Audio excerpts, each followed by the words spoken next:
Hey reader, welcome back to the channel. This is Centaur here, and today we are taking a look at medium mortars. These are roughly 81 or so millimeter mortars. Sometimes you see things that are like 82 millimeters, right? Or something like that. But you got the idea, right? This is kind of that mid-range. It's larger than a 60 mil or knee mortar, but it's also smaller than those 120 mil mortars that are like as tall as a person. Right. And the purpose of these relatively straightforward. It provides infantry support. So, it's a relatively quick setup, all things considered, on the battlefield, to provide fire support, indirect fire support for your allies, provide some high explosive damage in case you need it on a relatively simple budget. These are available as part of the heavy weapons platoon in Bolt Action 3rd edition. And so as we finish up the last few units we need to look at before we give our assessment of the heavy weapons platoon, we come to one of my favorites, and I think what's fair to say was a very staple element of 2nd edition armies that has still remained pretty steady, pretty stable, and pretty viable here in 3rd. And so, as we begin our review, we're back to normal looking things, right? We're done talking about units that can't attack and can't take objectives. You can technically take an objective with a with a mortar. It's not particularly easy to do it, but we will talk about that a little bit later. Suffice it to say, though, again, we're back to normal sort of stuff, right? Math deep dives on damage and things like that. Okay, so always love it when that happens. When looking at the range and rate of fire, first of all, please admire the Polish medium mortar over there on the right-hand side. No particular reason for it. It's a relatively older sculpt. The models look fun. I really do enjoy them. It was also the first mortar that I had, but Poland is my main go-to army, so of course I will point them out whenever they appear in the video. It's not because I think that Poland is the best, it's because I like it the best, and it's my channel, and I can do what I want. In 2nd edition, they had a 12 to 60 inch range. So if even a single model in a squad was within 12 inches, even if the rest of a 20-man partisan unit was within range, the shot would miss. Okay, that's how minimum range works in this game, because we always measure our distances to the shortest distance between one unit and the next. So closest model to closest model. And so even though the army unit could stretch and snake way deep further back, if the closest model is within 12 inches, that means you miss. Okay, it's an important part for what we'll talk about later. But what this means is that you have a really long reach with your one attack. Okay, this is indirect fire only. You're not allowed to point it down and shoot it straight at people who are coming at you, which means you're using ranging in as your means of hitting. So for those of you who might be newer to bolt action, when you're ranging in on the enemy, indirect fire does not mean you don't have to have line of sight. You still have to have line of sight. Okay, good news. Mortars have extra ways, medium mortars especially, have relatively easy ways of getting you access to an additional set of line of sight. But if one of the 3 guys that are part of the mortar team, or a spotter if you choose to buy it, and you are regular or veteran, because inexperienced crews don't work well over the radio with the spotter, they can't use spotters, but regulars and veterans can. If you can draw line of sight to a unit from either a spotter that you have on the battlefield or from the medium mortar crew, and the crew is at least regular or veteran, then you can declare that you're shooting at that unit, whatever the unit is that you can see. And then you take a dice and you roll it, and you're looking for a 6. And sometimes, as was the case for me at the tournament event that I went to recently, you're going to have 2 or even 3 instances of getting a 6 the first time that you roll for it. I did not have that in my army. It was really something incredible to behold, painful to behold, especially in a kill points mission, but incredible to behold nonetheless. And in this particular case, we have if the mortar doesn't hit, which is the more likely situation, obviously, then on the next turn, if the unit has stayed within 3 inches of where it was, if you have not declared another action when you perform your second shot, then you can range in now on a 5 or a 6 to hit. And if that fails to hit and you have not declared another action other than fire, and they have not moved more than 3 inches from where they were, then the next time that you try to range in, you're looking for a 4, 5, or 6 to hit, etc., until you eventually hit the target. And when you hit them, then assuming again that you have only declared fire orders and that they have not moved beyond 3 inches of where they were, then now you're hitting on 2s, which is really nice, right? You're very, very nicely locked in. And so the result is it's comparable kind of to a light howitzer. It's roughly the same cost as a light howitzer. In 2nd edition, they were the exact same cost, basically. because it'll depend on, like, does the light howitzer have a gun shield on it? Does it get extra types of ammunition? Stuff like that. But it's basically the same.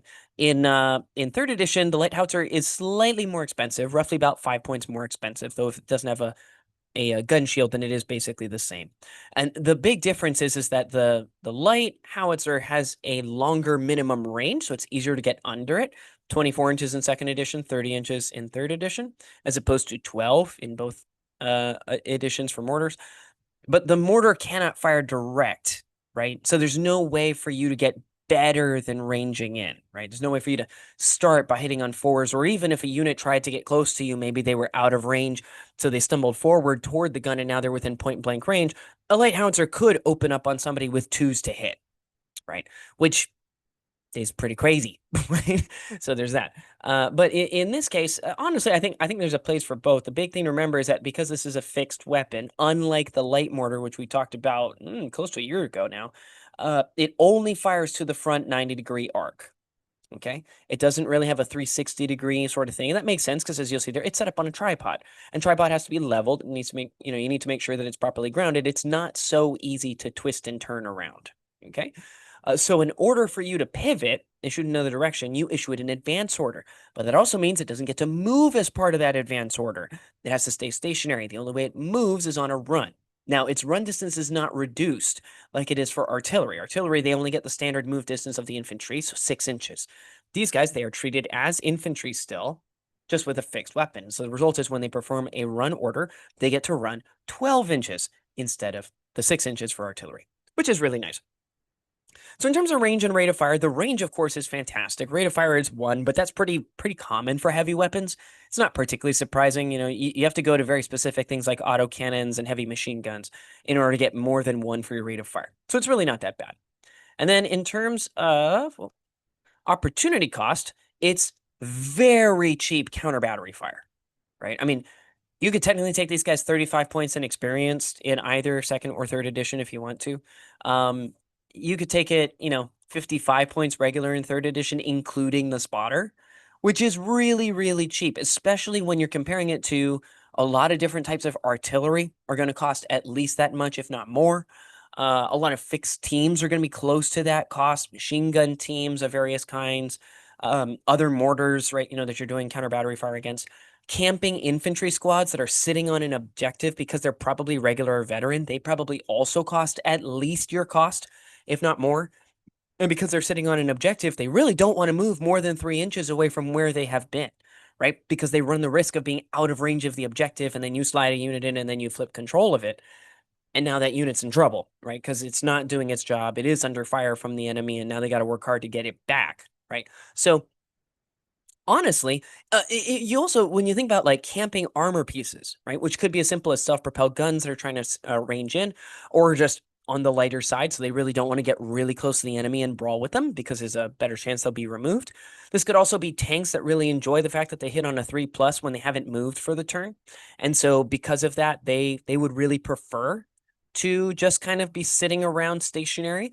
Mortars are really good against all of those, right? I mean, really almost anything in the game they're really good at. There's one obvious glaring thing, and that is transports carrying up groups of men because they tend to like remaining mobile and moving around.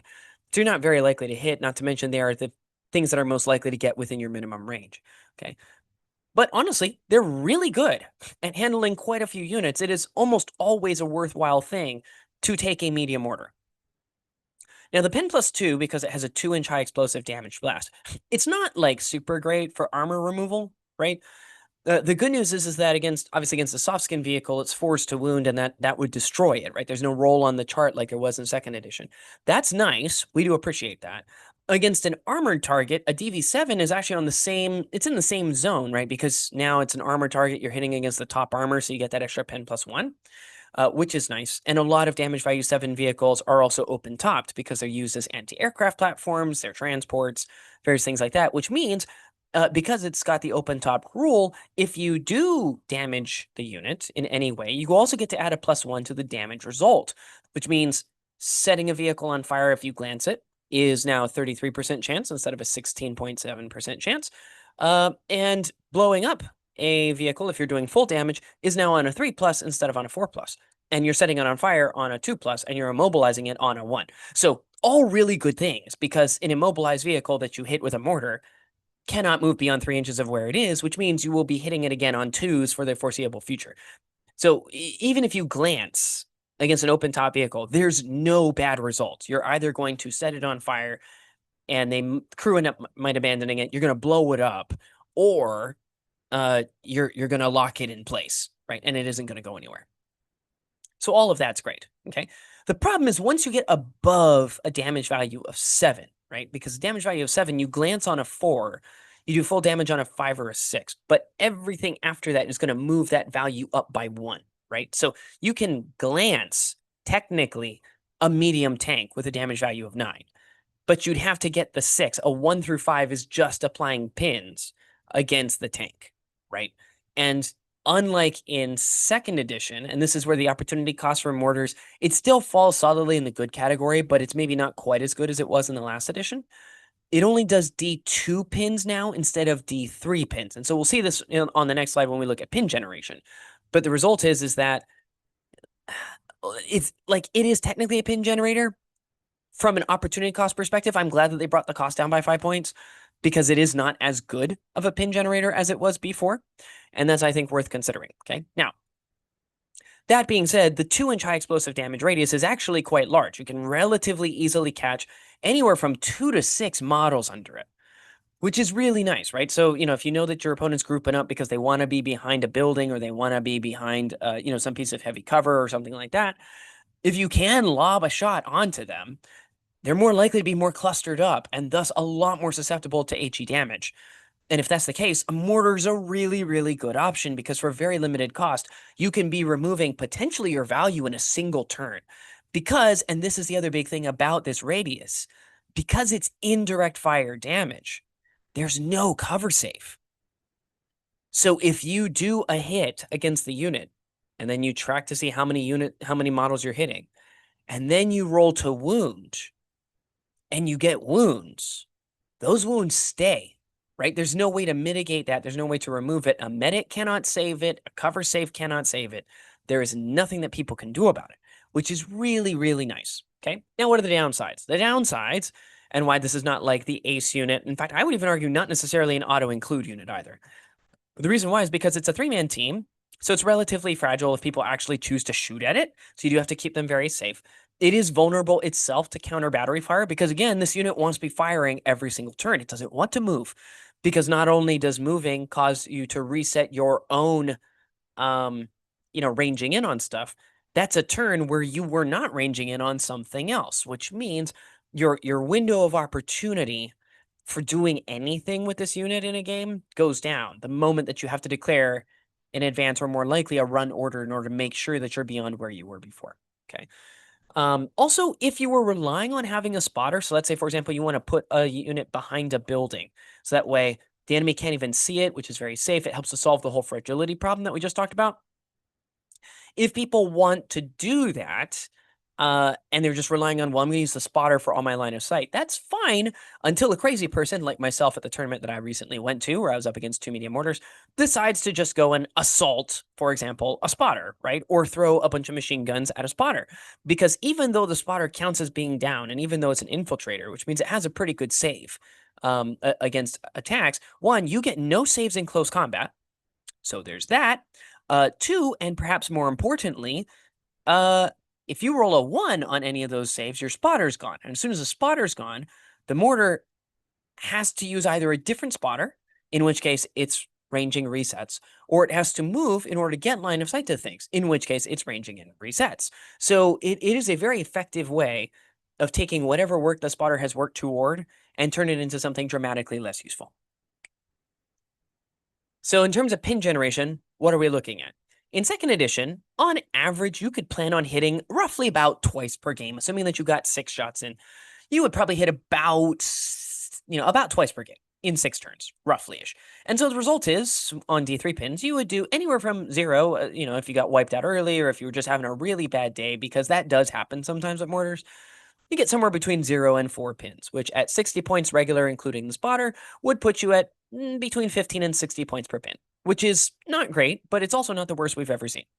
In 3rd edition, because you're doing D2 pins, and your chances to hit are exactly the same, we assume that you get 1 pin on one of those hits and 2 pins on the other hit, which means you're going to get somewhere between 0 and 3 pins per game. Could be more than that, but that is rolling above average, right? The result is at 55 points regular, including the spotter, you're looking at now between like 18 and 55 points per pin, which is not horrible. It's not the greatest, but it's not horrible, right? I think in general, what this actually tells you is that this is no longer a pin generating device. That's not its purpose. Its purpose is it is supposed to be removing camping units, chipping away at units, and softening up and preparing them for your other assets to deal with. This is an ancillary, truly a support unit, is what this is designed for. Okay.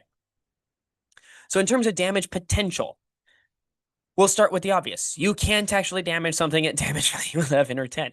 Unlike the light howitzer math, unlike the AT rifle math, both of which also have a pen +2, getting within point blank range does not help you. In fact, it actively hurts you because they're within your minimum range. You do get a +1 to the damage roll because you're always hitting from above, unless the target is armored all around, in which case the armored all around special rule specifically does mention that it helps with the rear, side, and top armor, removing any of the pen modifiers for shooting those. In which case, it is technically possible if a unit was armored all around, you might not even be able to do stuff to a damage value 9 vehicle. Okay.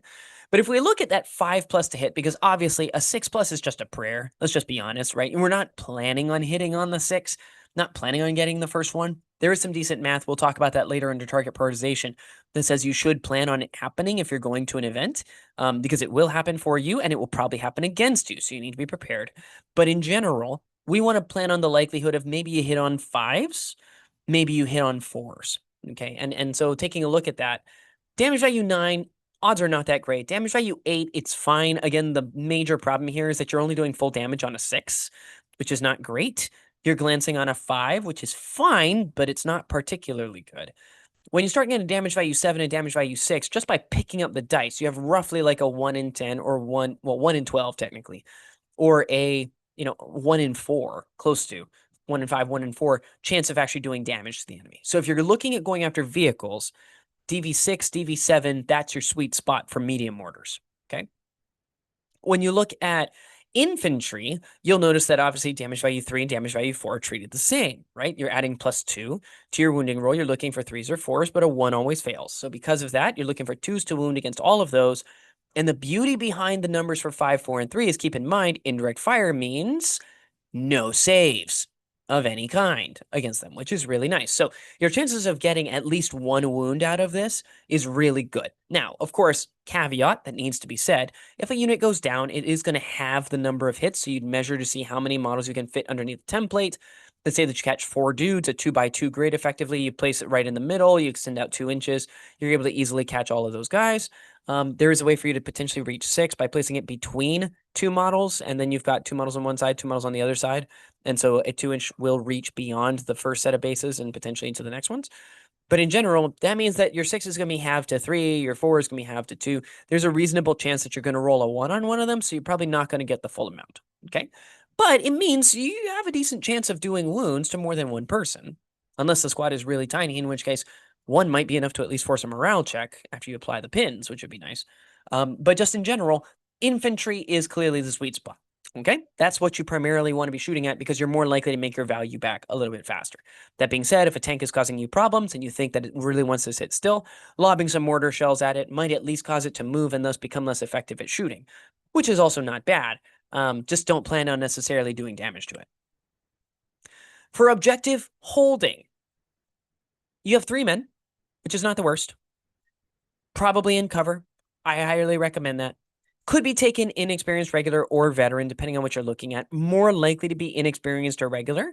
You might see veteran based on like a flavor tied to a subtype, right? So like, for example, if you're running like a, some sort of an airborne unit, right? Or something like that, and you just want all of your units to be airborne, you can give airborne to these guys. I mean, we talked about the stubborn rule. It's okay. It will come in a little bit helpful possibly because you are likely to suffer 1 or 2 wounds just right off the bat, in which case you're going to then have to make a morale test, and it is nice to not have to worry about pins. You're only going to use it once, So, decide how much those 3 points plus potentially the upgrade to veteran is worth it to you. If you're going to do that, if you're able to take, say, like regular US airborne or something like this, then that's different because you're not paying the up cost, the extra 15 points to make them veteran and then paying your 3 points. You're just paying 3 points above where they were at regular. It's just not horrible. In fact, it's actually about on par, slightly cheaper than it was in second edition. So that's not so bad. But just things to think about in general. This is not like the greatest thing for holding an objective because this unit is relatively easily wiped out. You need to be careful of that. Okay. It is also not great at fighting mobile troops because you're kind of hunting that lucky 6, right? Where you roll to hit, you're looking for the 6. Now, there is something we should talk about here that can make it so you are slightly more likely to engage mobile troops that are coming toward your position. And this is what Bo Mortensen and others have referred to as double tapping. Okay. And the way this works is you intentionally hold back firing off your mortar until really late in the turn. So that way the enemy has moved. And then what you do is you declare a fire order. Look for it, hope it's a 6. If it is not a 6, at the beginning of the next turn, before that unit can activate, in an ideal world, you get an order dice. And when you pull that order dice, you assign it to the mortar and you declare it to fire. The enemy has not yet moved beyond 3 inches of where it was before. Now you're ranging in a second time and you're looking for 5s to hit. Now, again, is this particularly high? No, it is not. Okay. But it does have a higher chance of likelihood than if you were to continue waiting and let them move and now you're rearranging in on a 6 again, right? But so that is one way to try to do it. But let's just be honest. Yeah, if they're moving quickly, especially in your direct vicinity, so they can try to get underneath of that minimum range. Yeah, like this is not great for winnowing troops down on approach, like a number of the other options are that we've seen, even among fixed units that we've been looking at. Okay. They also don't have any additional weapons beyond the mortar, so this is not a situation where, for example, if the enemy gets within point blank range, you could just choose to pull out pistols and start shooting at people. They don't have them. Even if the models are modeled with a rifle or a pistol or something else like that, which is common, both for Warlord models and other people's models for mortar teams, technically speaking, from the profile, they do not have any weapons other than the mortar. And we know from the sniper team that if they did have other weapons like pistols, it would be noted in the profile. So keep in mind, if they get close to you, if they get within range where they can assault into you in order to try to clear the objective, there is nothing you can do other than potentially fall back so you can get them back out of your minimum range, in which case you're probably coughing up the objective, or you sit there and you wait and let them come to you. Herein also lies one of the changes from last edition that is big and does affect fixed units. And that is fixed units in 3rd edition are not allowed to assault. They cannot declare that they're charging an enemy. Now, personally, I don't really know why this is. I feel like if somebody was overrunning my position and I had a chance to jump in there, take them in close quarters and get it over with, leaving my mortar behind is not necessarily the worst thing ever. Okay. But we're technically speaking, we're not allowed to do that. So just keep that in mind. Okay. If you are assaulted, you do get to defend yourself, and you get to roll for each of these guys. Okay. And if, for example, if they were Soviet, like the guys over there on the right-hand side, and you chose to give them the Naval Brigade upgrade because the mortar team can take that, then you would have 3 guys who all have the Tough Fighters upgrade in close combat, which is not horrible. I again wonder how often you're going to use the 3 points that you're spending on that. But it's available to regulars, so you're not paying a premium in order to bump them up to veteran, which is nice. It does make them a little more tanky, a little more beefy. I mean, it means that on average, you're doing 1 to 2 wounds to veterans who are coming after your medium mortar. That almost pays for the mortar right there. And if they flub for whatever reason and roll low against you, you might win. It's at least possible. And, I mean, I've seen some pretty incredible rolls from mortar teams specifically. So, make a decision as to what you think. But in general, the biggest problem that these guys have is the fact that they either have to be trying to lob with the mortar or they got to wait for you to charge them, which is not particularly great for protecting an objective. Okay. And so in general, there's a lot of drawbacks. This is a fine unit for protecting an objective if you accompany it with other stuff. And specifically, if you accompany it with things that fire direct. Because what you want is you want this unit to kind of soften things up. You want these things to keep things honest. You don't want them hiding behind a stone wall, waiting to rush in there while taking advantage of heavy cover. Keep them moving. Keep them so that they're getting that -1 to hit penalty for moving and shooting if they want to try to mow down your men. Keep them in cover to help keep them safe, but then have direct fire units that can then engage while maybe even getting the benefit of firing in point blank range. Okay. For objective taking, While you can technically run this unit over onto an objective, the biggest problem, of course, is they have no weapons other than their 12-inch minimum range medium mortar, right? So because of that, they're not the greatest for moving up onto it. However, they have a long reach. And with 60 inches of range on a board that is typically 48 by 72, you don't have to move, probably, to get to the point where you can support units that are trying to take an objective even pretty far away on the map. You have to have line of sight. Therein lies the question, okay? But you typically have the ability to fire and hit within your maximum range pretty much anything on the board, especially if you're placing them near the center of your deployment zone. There's almost no way that they're going to go beyond 60 of you, okay? Uh, there also means, and this is the big thing, we talked about this a little bit in the light mortar video. This is the biggest issue that I have with light mortar, is that light mortar is not nearly as good for counter battery fire, okay? Because of the fact that it's got 24 inches less of range, right? But with the medium mortar, you can technically move it up with the rest of the troops because it can claim objectives, and you can bring it in with you. And then while other units are maybe clearing out the last one or two, it's moved into positions. That way there's yet another unit that the enemy needs to use to remove. And then while you're working down and securing, basically doing command and control around that objective with your other units, the mortar can start working down the next one if you wanted to. And that is a strategy I think I would personally just prefer, if I possibly can, to set it up relatively safe, maybe protecting one of my own objectives, and then use it to kind of pound out toward other objectives instead. I don't feel like I need it there with me, but if you're afraid that you might need extra bodies, it's not the worst idea ever. Because it has a 2-inch HE template, and as we talked about before, relatively reasonable chance you're going to catch multiple models in it, relatively reasonable chance you're going to remove some of those models and they don't get a save. This is a great way to kind of force enemies to go down that are trying to protect an objective, because they're like, well, staying up might mean that we get to shoot, but if he hits us and he wounds us and he blows a bunch of us up, we might have to make a morale test, in which case we may flee the battlefield anyway. And even if we go down near this objective, at least we're still on the objective, right? It's not like down models can't contest. They can still contest. And so because of that, like, they'd still have to run into us. They'd still have to fight us. They'd still have to get at us. That's the big thing. And so because of that, the enemy might be like, well, maybe it's better to just go down instead of taking a beating and risking that 5+ is going to hit. And if that's the case, I mean, even if you do miss, or heck, even if you hit, it's half down, you only remove like one guy, or you fail to wound at all, and you're just applying D2 pins. You probably saved your attack force at least a pin, if not some wounds, which is advantageous and probably worth the points of the mortar, right? Long-term over time. And so because of that, it's really good. It's really effective because of the fact it's not one of those little 1-inch templates. It's a 2-inch template. So it's a good bit larger, okay? It only does D2 pins, so it isn't many, but it might be more than one. And I think that's important for understanding the why behind this, right? What you're doing is you're at least prepping the enemy, throwing pins downrange. And if you can't apply 2, it's actually relatively difficult in Bolt Action 3rd Edition to remove more than 1 pin at a time, unless they declare a rally order. And if they declare a rally, they're not shooting at your men, which is absolutely excellent for the purpose of taking an objective, right? Which means if they have a pin left on them after they've passed their order test, even if they are shooting at you, that's a -1 to hit. And if they have to move in order to do that, maybe to buy themselves a little bit of extra time or to get within point blank range, that's another -1 to hit, which means the pin that you applied with the mortar that stuck around, plus the movement penalty, would even offset moving to point blank range. That is now no longer advantageous. You've even taken that option off the board as a way to get back part of their advantage.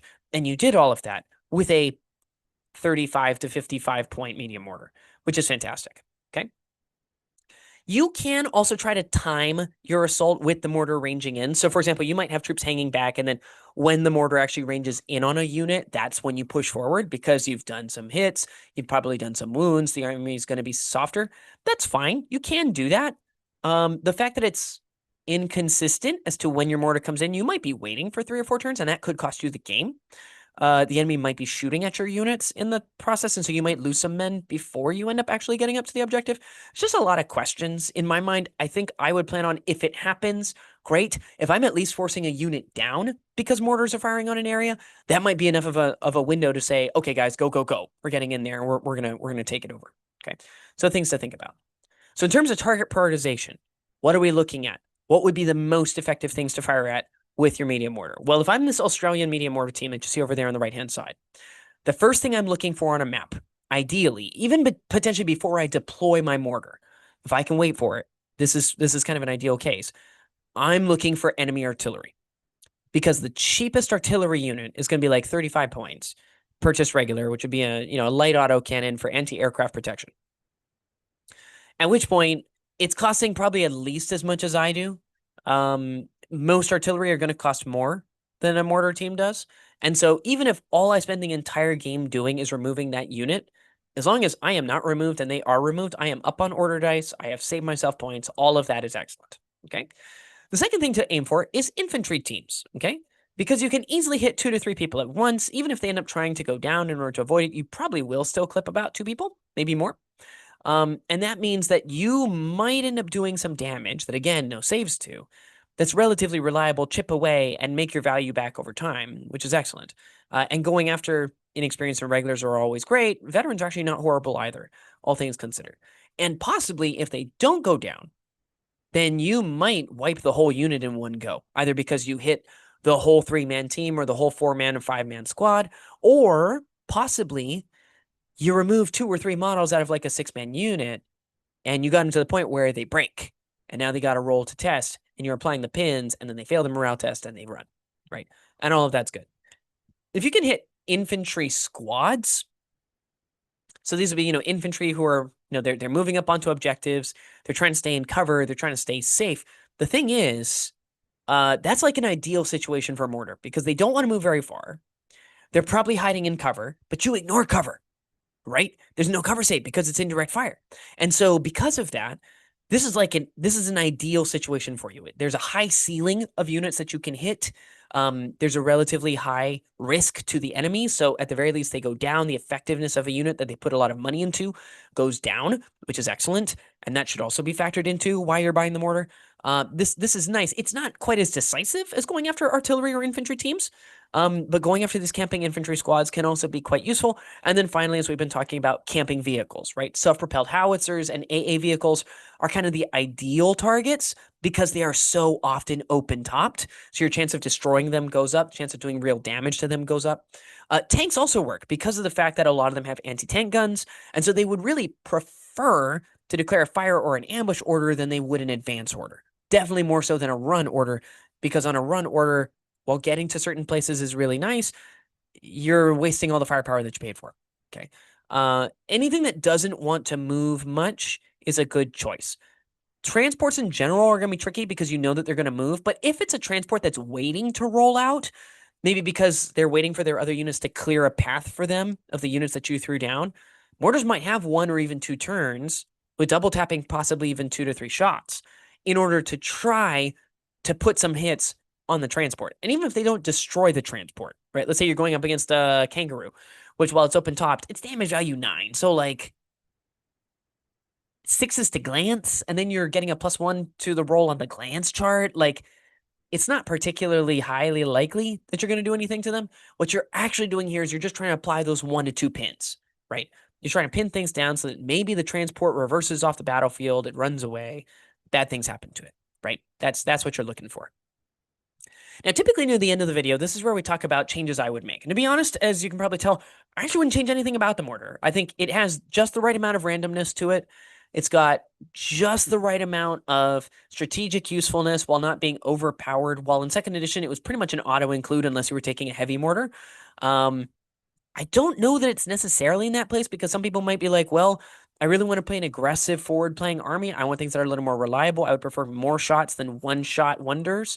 And so they may say, I don't really want to have a medium mortar in my army. I'd prefer to dig people out with machine guns. That's fine. You can do that. I've had some success while leaving mortars at home. That being said, I do think the medium mortar is a really good take. Good news, they come in a lot of the starter sets. So getting medium mortars is relatively easy, and they're selling a lot of support groups now that come with 1 or possibly even more than 1 medium mortar. Now, in our next video, we're going to address the follow-up question to the medium mortar, which I've kind of been dancing around the entire video, which is, so Aaron, medium mortar sounds great. Why would I take a medium mortar over a heavy mortar? Well, we're going to go over pros and cons of both and why you would take one in certain circumstances and the other in others. in the next video, because unsurprisingly, we're going to finish out the mortars next week. We're going to talk about heavy mortars. But until that time, if you do have thoughts on them, let us know down in the comments below. Are medium mortars too random? Do you find that they never land for you at all? They never do anything for you at all? Or they have like one game where they shine and 2 games where they don't, so why am I wasting points on it? Let us know down in the comments below, and I will see you next time.